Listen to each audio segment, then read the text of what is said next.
22 એપ્રિલના રોજ કાશ્મીરના પહેલગામ સ્થિત બેસરનની ખીણમાં આપણા દેશના જે પર્યટકો હતા એમને પાકિસ્તાન સ્થિત આકાઓની દોરવણીથી આતંકવાદીઓએ જે નિર્મમ હત્યા કરી છે એમના ઉપર ગોળીબાર કરીને, એના કારણે સમગ્ર દેશનું જ નહીં પરંતુ સમગ્ર વિશ્વ હચમચી ઉઠ્યું છે અને આતંકવાદીઓ સામે નક્કર પગલાં લેવા માટેની કાર્યવાહી થઈ રહી છે.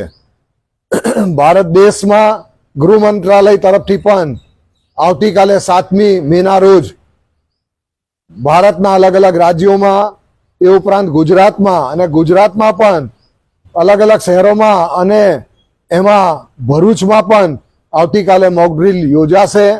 આ મોક ડ્રીલ એટલે એક પ્રકારનું સાયરન વાગશે અને એ સમયે સામાન્ય વિદ્યાર્થીઓએ, ઇન્ડસ્ટ્રીઝમાં કામ કરતા કામદારોએ, મોલમાં કામ કરતા કામદારોએ, વિદ્યાર્થી શાળા કોલેજના આ લોકોએ તેમજ સામાન્ય નાગરિકોએ કઈ રીતે વર્તવું અને શું કાર્યવાહી કરવી એનું માર્ગદર્શન આપવામાં આવશે.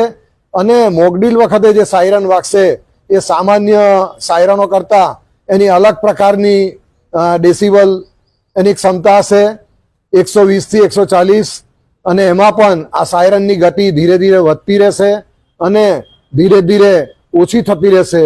અને આ રીતે મોક ડ્રીલ અગાઉ 1962માં ભારત અને ચીનના યુદ્ધ વખતે, 1965 અને 1971માં ભારત અને પાકિસ્તાનના યુદ્ધ વખતે પણ કરવામાં આવી હતી.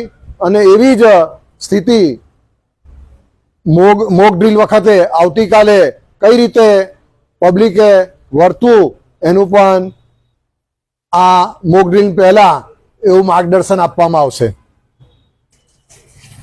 આમાં કોઈ પણ પબ્લિકે કોઈ પણ રીતે ડરવાની જરૂર નથી. આ એક રિહર્સલ છે કે હકીકતમાં યુદ્ધ થાય તો આપણે શું કરવું જોઈએ એ માટેનું એક રિહર્સલ છે.